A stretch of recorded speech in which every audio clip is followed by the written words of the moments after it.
There's a lot of buzz and chatter around these first place Orioles and a lot of questions as well. So decided here on a Wednesday to open up the mailbag. We'll get to your Orioles questions coming up on this episode of the Locked On Orioles podcast.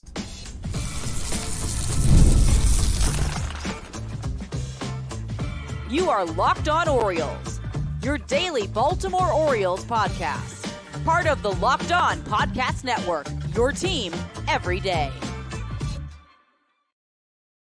Orioles fans, today is Wednesday, April 24th, 2024, and welcome back into the Locked On Orioles podcast, part of the Locked On Podcast Network, your team every day. As always, I'm your host, Connor Newcomb, and coming up on today's episode, we are opening up the mailbag. I've got 6 questions to get to, all from you, the listeners. Will hit on topics like Craig Kimbrell's potential to stay with the Orioles past this year, how the injured list works, Brandon Hyde removing starters from games, what the O's will do when their starting pitchers get healthy, and much more. But that's all coming up on this episode of the Locked On Orioles podcast, which is brought to you by PrizePicks, the easiest and most exciting way to play daily fantasy sports.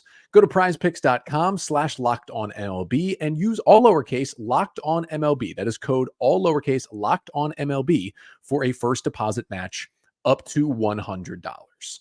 So we're opening up the mailbag here on a Wednesday episode. If you haven't been tuned in the first couple days of this week, just off the top, I want to kind of give you a little peek behind the curtain into why this Wednesday episode is just a mailbag, and it is not recapping the Orioles game Tuesday night in Anaheim against the Angels. Hopefully, you're listening to this and it was an Orioles win. Either way, won't be talking about it on this episode. I'm recording here Tuesday evening before first pitch of Tuesday's game 2 of the 3-game set between the O's and Angels, because as I've mentioned before, the West Coast trips for the O's during the week can get very tough for me on this podcast. Now, luckily, on Tuesday's episode, I was still able to recap Monday night's game, but I work a 9-to-5 job, got to get up early. It is really tough to watch a West Coast game, then record a podcast and get it out. So what we're going to do here is you all had a lot of Orioles questions, so I'm going to answer them here on a Wednesday mailbag episode. And then on Thursday's episode, which will come out at midnight on Thursday, wherever you get your podcasts and on YouTube, make sure to like, comment, and subscribe to the Locked On Orioles YouTube channel. That episode on Thursday will be a recap of both games 2 and 3. So we'll recap both the Tuesday night game and the Wednesday afternoon game to finish up the series between the O's and the Angels. Then they do have an off day on Thursday. So Friday's episode, I may take a few more mailbag questions, and I'll also preview the weekend series between the O's and the A's. So that's what the podcast looks like this week. That's why if you're wondering, hey, why isn't he talking about Tuesday night's game? Well, as I'm actually recording, it hasn't even happened yet. Again, you will get your recap of these next 2 games on Thursday's episode. But for today, opening up the mailbag. Got a whole lot of great questions. Don't worry. If you did send in a question for today's mailbag and it's not answered, it's in the doc. It's going to be answered probably at some point. If you want to send in future mailbag questions, email me, lockedOnOrioles@gmail.com. Put them in the YouTube comments right here, or you can tweet me at LockedOnOrioles. So let's begin with our first question of the day. A couple different people asked similar versions of this question. Ben via email, Stoffy via Twitter, and a couple of others asked, how would you rate these 3 positions from most likely to least likely for the Orioles to acquire at the trade deadline? A solid starting pitcher, a high leverage relief pitcher, or a power bat? I would certainly say number 1 is a high leverage reliever. I think we've seen if there's any cracks in the foundation so far this year for the Orioles, it is in kind of the middle part of that bullpen. Now, the bullpen is going to be upgraded no matter what at some point this year, and we'll get to that later in this episode. But every good team pretty much adds at least 1 reliever, it seems like, at the deadline every single year, because you always want to bolster the bullpen, and relievers are the cheapest players available on the trade market. It takes just less good prospects to go and get a reliever, especially if you're getting one that might be on an expiring contract. Like, yeah, the Shintaro Fujinami trade didn't work out super well for the Orioles last year, but all they gave up was Easton Lucas, who was having a nice year as a reliever in AAA, but was really not a big-time MLB prospect. I think he did debut with the A's last year, but isn't a part of their bullpen right now. Like, the O's gave up basically nothing to get Fuji. They jumped on the upside. He had some good moments, but of course it didn't work out in the end. He wasn't even on the postseason roster. They will go for an upgrade over Fujinami, probably someone that's a little more established, a little less of a project for the Orioles mid-season to mold in their bullpen. But I would say high leverage reliever is number one. Number two would be a solid starting pitcher. Again, it's going to be tough to go and get the ace type at the deadline. It always is. But a solid starter could certainly help them. Now, the reason I have that number two instead of number one is the answer to that question all depends on the health of Kyle Bradish, John Means, and Tyler Wells. All currently are on the injured list for the Orioles. Could have made an argument that the three of them could have been three of the five Orioles starters to begin the season. Bradish trending well to rehab starts. So far, so good. John Means just made another rehab start in AAA Norfolk on Tuesday night, actually recording just as he came out of the game in the fifth inning. Was up to 80 pitches. His velo was down, only gave up 2 runs. The stuff was a little better in general.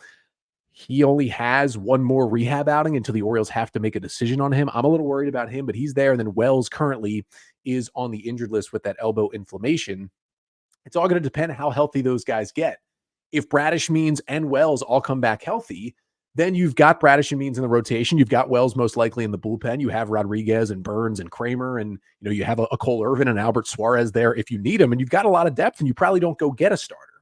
But if Means doesn't return to his form, and Wells shows that even if he's healthy, he's only a reliever, and the Bradish thing doesn't work out, and he ends up missing more time, well, then I think you do add a starter, because how long can you really ride the Albert Suarez and Cole Irvin train? I'm not sure you can rely on them for 20 plus more starts to be good for the rest of this season. So definitely, certainly possible. And then number three, I think well below a starter and a reliever is a power hitter. Now, if the O's went and got a hitter, I think like a big time masher would probably be what they'd be looking for, maybe a right-handed bat, but there's just too much hitting depth. I mean, we're talking about how the Orioles called up Heston Kjerstad on Tuesday, and they made that move official on Tuesday, optioning David Banuelos down to AAA Norfolk to make room on the active roster. And it's a question of how often Kjerstad will play while he's here as Austin Hayes hits the injured list. And Kjerstad has just been demolishing AAA. He's a top 5 Orioles prospect. He's a consensus, really top 50 prospect in baseball right now. And it's like, how are you going to get him consistent at bats? Because there's so much depth. And then there is still Connor Norby, and there is still Kobe Mayo, and there's still Kyle Stowers. And there are still just names on names on names on names of guys that can help the Orioles in AAA. I just don't see them really going out and getting a hitter unless there's like multiple major injuries that the Orioles have to deal with between now and the trade deadline. Second question comes from Melissa in the YouTube comments, who asks, what is your take on the complaints that Brandon Hyde, Orioles manager, is removing starting pitchers too early? Now, Melissa also talked about how, do you think it's because people want the pitchers to get more wins? And at 2024, that's not what it is. Pitcher wins is a pointless, meaningless stat that you're not trying to give guys wins. And I think the biggest complaint has been he doesn't let anybody finish the 6th inning, like he pulls them out in the 6th. And I get it. There's been a lot of instances this year for the Orioles. As I'm recording, they've played 22 games. There's been a lot of instances where starting pitchers have gone 5 2/3 for the Orioles, and people are upset. Oh, they put in the bullpen too early. Brandon Hyde not letting the starters finish games. Let me just go through the last 5 games, because it's been interesting. In each of the last 5 games for the Orioles, this does not count, again, Tuesday night. I'm recording before it, so starting Monday night and going backwards, an Orioles starting pitcher has left the game with 2 outs in an inning for each of the last 5 games. Let's go back and look at why those guys were taken out and why it's not just, Brandon Hyde doesn't want guys or doesn't let guys finish innings. He's making the wrong decision. Albert Suarez on Monday pulled with 2 outs in the 6th inning. Well, he was already at 90 pitches, and he hasn't been super built up to like 100 plus pitches so far this season. That was the most he's thrown all year in the bigs and in AAA. And he allowed back-to-back hard hit balls, a screamer right back at him that he somehow caught and tossed to first for a lucky double play. And then Miguel Sano crushed a base hit for the next batter. And you were like, okay, Suarez pretty much done. It's most likely bullpen time. There was also a lefty coming up against the righty Suarez. They made the bullpen move. That made sense. Let's go back to Sunday. Cole Irvin, who was dealing through 6 scoreless. He gets the first 2 batters of the 7th out. He's at 6 2/3 scoreless innings. His pitch count wasn't crazy high. It was like in the high 80s or 90. Now, this one a little more intricate to why Brandon Hyde went to the bullpen, but it makes a lot of sense. So after Irvin got the 2nd out of the 7th inning, there were 3 more righties due up in the Royals lineup until they got to the good lefties, till they got to Vinny Pasquantino, who's been amazing this year, is a left-handed hitter, and hits 3rd in the order. You want to make sure that you are using a left-handed pitcher to face Pasquantino. And I'll tell you, They were not going to let Cole Irvin face the Royals order a fourth time around, and they weren't going to let Irvin get all the way to Pasquantino again. So what you want to do, although Irvin could have certainly stayed in that game, the pitch count was low enough to get that final out of the seventh inning. If he doesn't get that final batter, which was the 9-hitter, the lineup then flips over again for Cole Irvin, and he faces Maikel Garcia and Bobby Witt, and you don't want Irvin doing that again. The more times you see a pitcher, the better you fare against him. You want to get the righty in there against the 9-hitter because 9-1-2 are righties. And remember, there is a 3-batter minimum in Major League Baseball. So on the off chance that the righty they brought in, I believe it was Jacob Webb in that instance in the 7th inning on Sunday, in the off chance that Webb struggles, he doesn't have his command, and he doesn't get any of those righties out, you can then pull him after the 3 batters and bring in a left-hander to face Pasquantino. Brandon Hyde was actually thinking ahead by bringing in Webb to get that final out. Now, it worked out because Webb just got the first batter he faced and ended the 7th inning, but that was actually a good job of thinking way ahead. Also, do you really want to take your chances with Cole Irvin? These are the same people who are like, Cole Irvin's terrible, take him out. Now, all of a sudden, he pitches one good game, and you're like, you should have stayed in. Like, that was actually, I think, really, really good looking ahead managing by Brandon Hyde and helped him win that game. Go back to Saturday. Corbin Burns, who pitches 5 2/3. This one pretty simple. Burns was at 98 pitches, and he had just given up a 3-run homer to Salvador Perez to make it a 7-3 game and had kind of emptied the tank against Perez. There was a lefty on deck. And at that point, you're looking at the lineup, you're looking at 98 pitches. That's pretty much it for a pitcher in this day and age. You got Danny Coulomb ready, lefty coming up, you're going to the lefty. That one was the easiest decision of them all. Go back to Friday, Dean Kramer, who came out with 2 outs in the 6th inning. He got the first out of the 6th. Then he completely lost his command. Walked back-to-back hitters. Pitch count was at 90.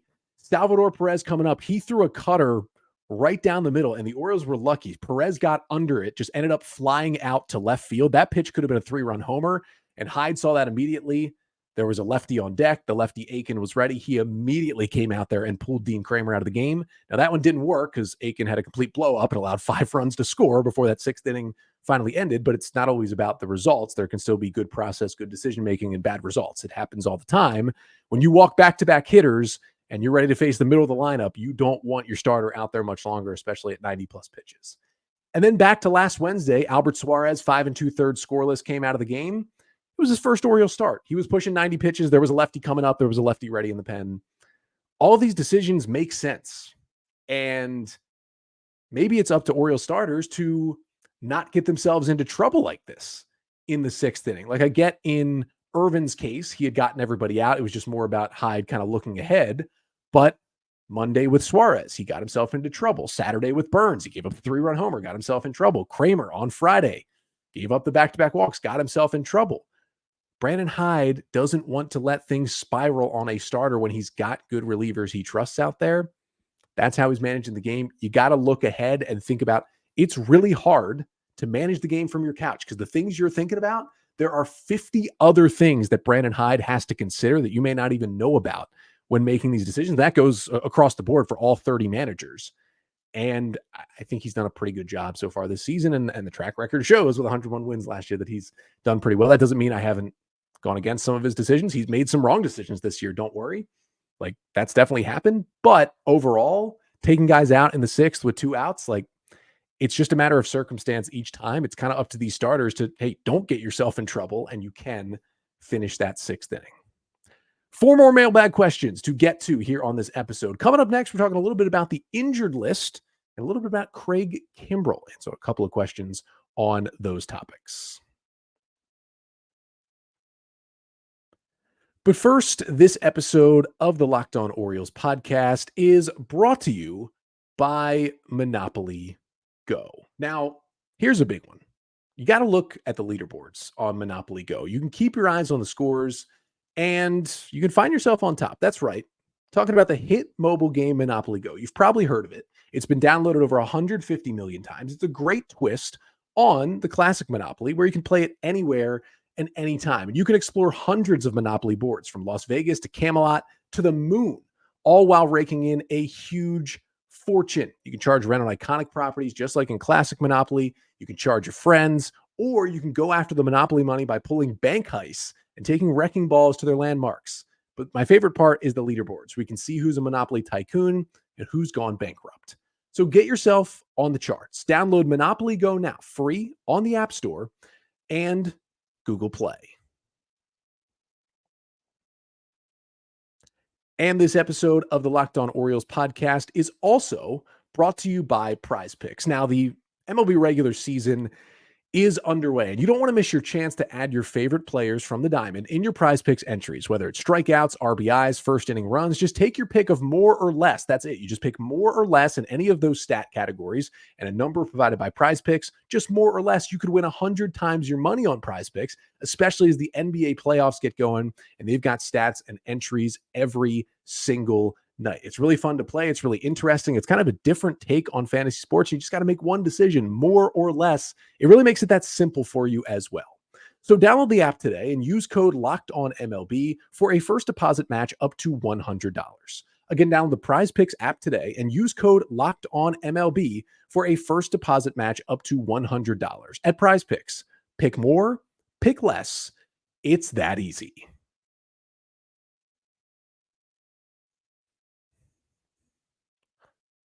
So we're back here on a Wednesday edition of the Locked On Orioles mailbag. 4 more questions to get to. Our next question here comes from just some guy on the internet via YouTube, really just some guy on YouTube, and asking kind of a broad question, but a good one to answer. What is the difference between the 3 injured lists, the 10-day, the 15-day, and the 60-day, besides, of course, just the timing of them? It's a really good question. And this kind of falls into when I did an episode a couple of weeks ago, kind of breaking down how waivers and options work. If you haven't checked out that episode, go back and listen to it. I think it's a really good look at just the really intricate parts of roster building and roster moves for the Orioles. The injured lists are important because you're going to hear me reference them all the time. Austin Hayes was just placed on the 10-day injured list, but last week, Tyler Wells was placed on the 15-day injured list. However, Felix Bautista, who's out for the season after Tommy John surgery, he is on the 60-day injured list. Those are 3 separate groups you can be. So let's start with the 10-day injured list. The 10-day injured list is just the regular injured list, but only for position players. It is a shorter IL that allows you to come back a little sooner than maybe a pitcher, or if you have more of a minor injury like Austin Hayes might have, but it's only for position players. The pitchers, 15-day IL, that is only for pitchers. Now, why is there a distinction? Well, teams for a while were kind of abusing that pitcher IL. They could put guys on the injured list for a couple of weeks. It used to be a 10-day IL for the pitchers as well. They could just have them miss like one start, clear up a roster spot, bring up someone else. The roster churn would go crazy. Kind of the same reason they made the option limit, where you could only option a player 5 times in one season, because they were just churning guys up and down. It was bad for guys' health, bad for their careers. This has stopped that a little bit. So they raised the pitcher IL from the regular 10 days to 15 days to say, hey, if you want to quote unquote, hide it, not fake an injury, but, kind of make something up a little bit, have somebody step in a pothole, quote unquote. If it's a pitcher, you can't just toy with these pitchers. You're going to have to lose that pitcher for 5 extra days if you really want to put him on the IL. And I think it stops some of that shadiness that has gone on for a while with the injured list. But both of those ILs, you remain on the 40-man roster. You're just off the active roster. Someone replaces you. Then you are eligible for position players after 10 days, for pitchers after 15 days to come off the IL. You don't have to come off right after the 10 or 15 days. You can stay on for much, much longer if you need to, but that is the minimum you have to stay on the injured list. There is also one other IL. It is the 7-day injured list. That is for concussions only, because generally the rest time is about a week for a lot of concussions. And as they became more prevalent part of the game and people started to notice them more, they wanted to make another IL. And I think that was a really important IL too, the concussion IL, because some guys would get a concussion, but they'd say, I don't want to be out for 10 days if I just have a headache. Like, I'm not going to tell anyone about my concussion. But when you bring it down to 7 days, you make it a little more likely that guys will report concussion symptoms because they won't have to miss as much time. The last IL is the 60-day injured list. Now, this is anyone who usually has a long-term injury. Now, you do have to be on it for a minimum of 60 days if you get placed there. But a lot of guys who are on the 60-day IL are guys who are out for the season, like Felix Bautista. On opening day, the Orioles placed him on the 60-day IL. Now, of course, he's missing more than 60 days because he's out for the whole year, but that is the maximum injured list. Now, the difference with the 60-day IL, and you can have someone on the 15-day IL who you decide, this isn't working out. For example, John Means, right? He's on the 15-day IL. He's rehabbing. If something goes wrong in his rehab process and the Orioles are like, whoa, like he's just got a huge setback, hopefully that doesn't happen, they could transfer him from the 15-day to the 60-day. Now you could say, why would you do that? Well, the big difference with the 60-day IL is that if you are on the 60-day IL, you come off the 40-man roster. And the 40-man roster is key because those are the guys you can freely move between MLB and AAA. So Felix Bautista right now is on the 60-day injured list, which means he does not count towards the Orioles 40-man roster, basically giving them an extra spot. Now, when Felix returns next opening day, hopefully, he will not only be activated off the injured list, but the O's will have to clear a spot on the 40-man roster for him, and he will return. Same thing if someone's on the 60-day IL to begin the season, they miss like 3 months, then they come back. You do have to re-clear a spot for them on the 40-man roster, but it gives you more roster flexibility for guys who are like out for the season. It does help teams out a little bit, but those are really those main differences between all of the injured lists when you hear me talk about them on the podcast.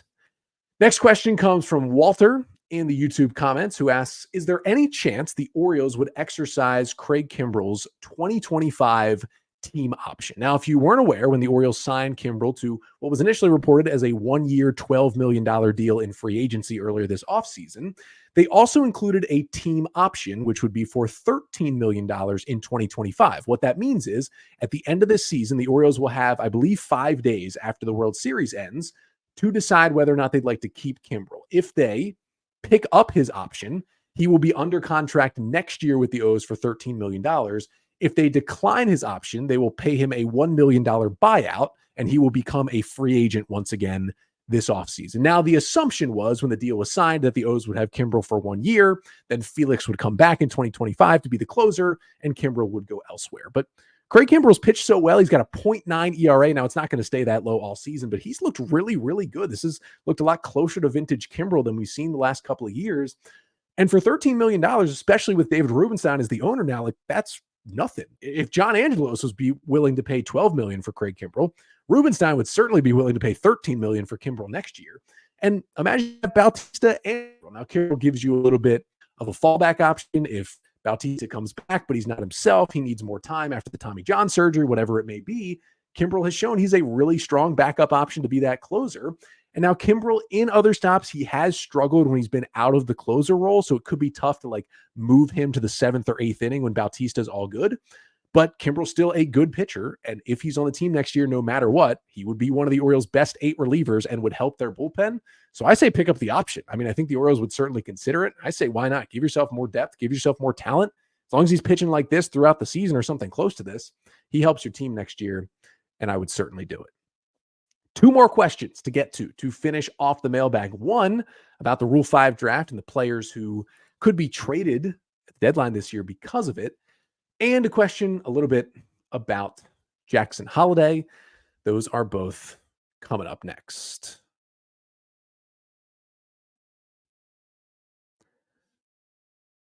But first, this episode of the Locked On Orioles podcast is also brought to you by DoorDash. This Mother's Day, get something thoughtful for your mom on DoorDash. Surprise her from wherever you are with fresh bouquets, the latest tech, gift cards, self-care treats, and more to make her day that much better. DoorDash kind of has it all at this point. You can pair flowers with a gift card so she can celebrate any way she wants.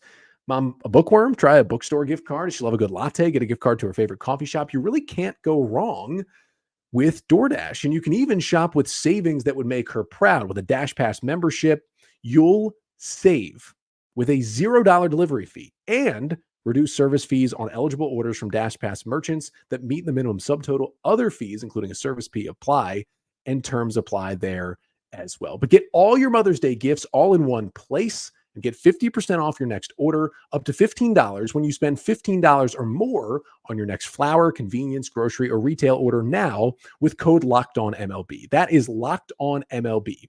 Order using DoorDash today. Terms apply.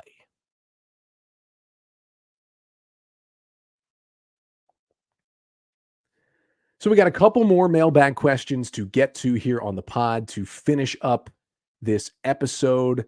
There was a really good Rule 5 draft question by Vivek, friend of the show, who has been a guest on this podcast before. I'm actually going to save it for a later mailbag.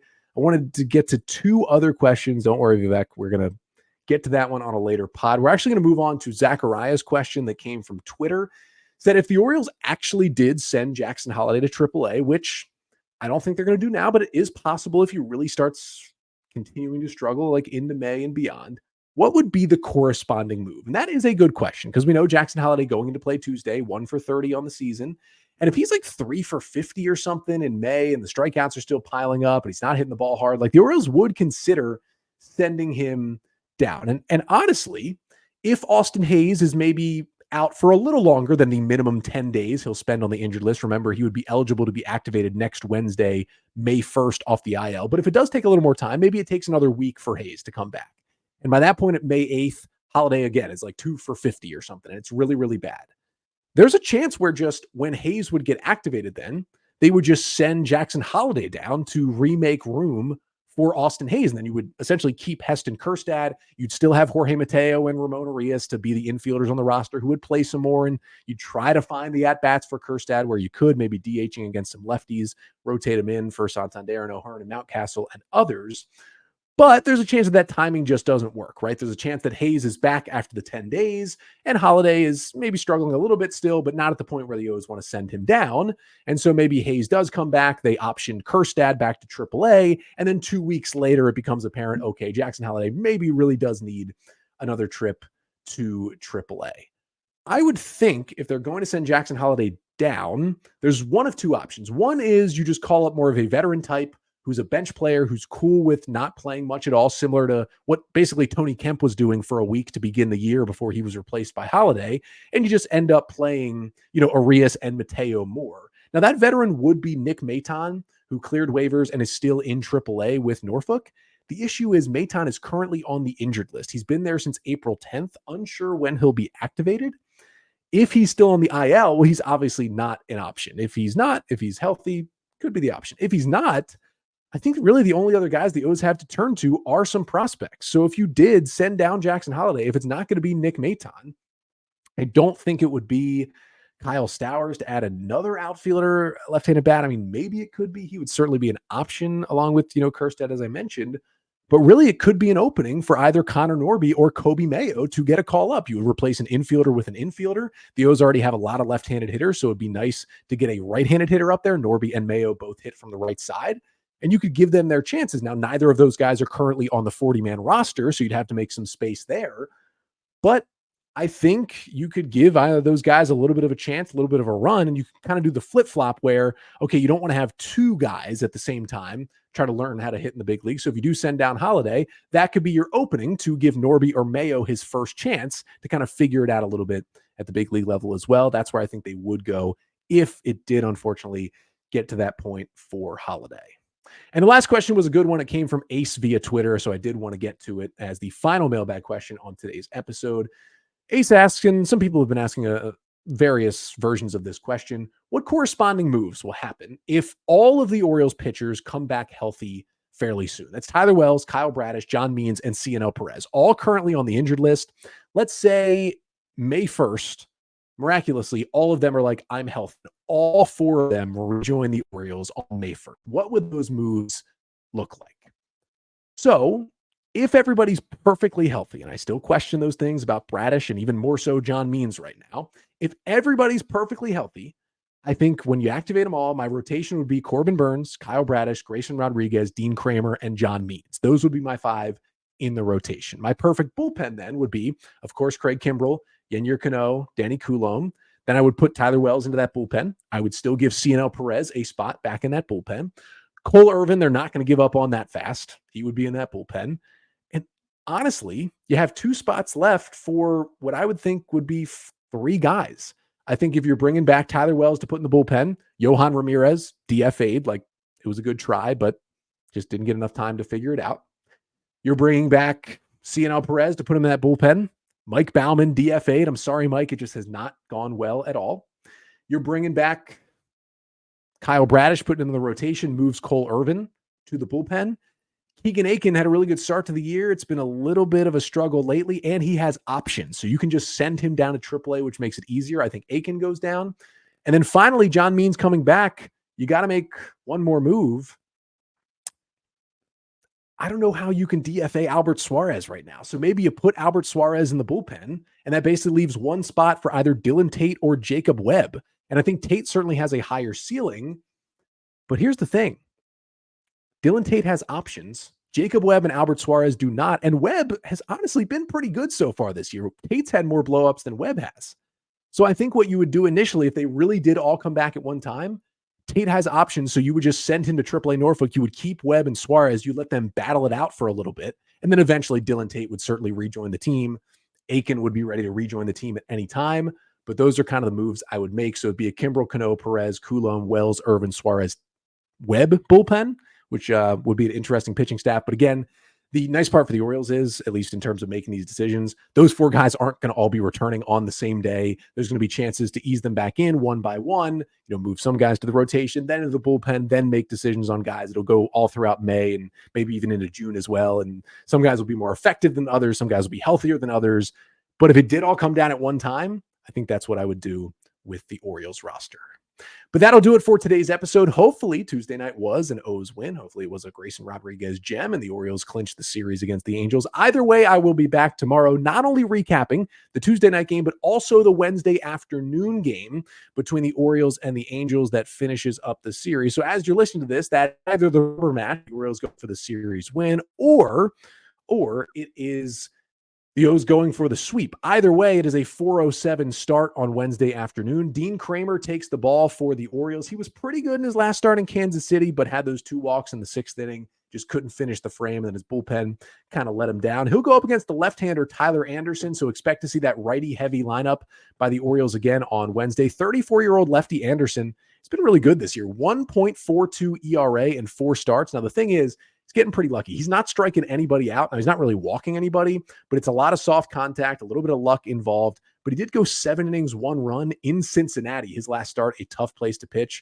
We'll see if the Orioles can figure out Tyler Anderson, who did not start in that series between these two teams in Baltimore to begin the season. But again, I am back on Thursday recapping the final 2 games of the Orioles and Angels series. But until then, I'm Connor Newcomb, and this has been the Locked On Orioles podcast, part of the Locked On Podcast Network. Your team every day.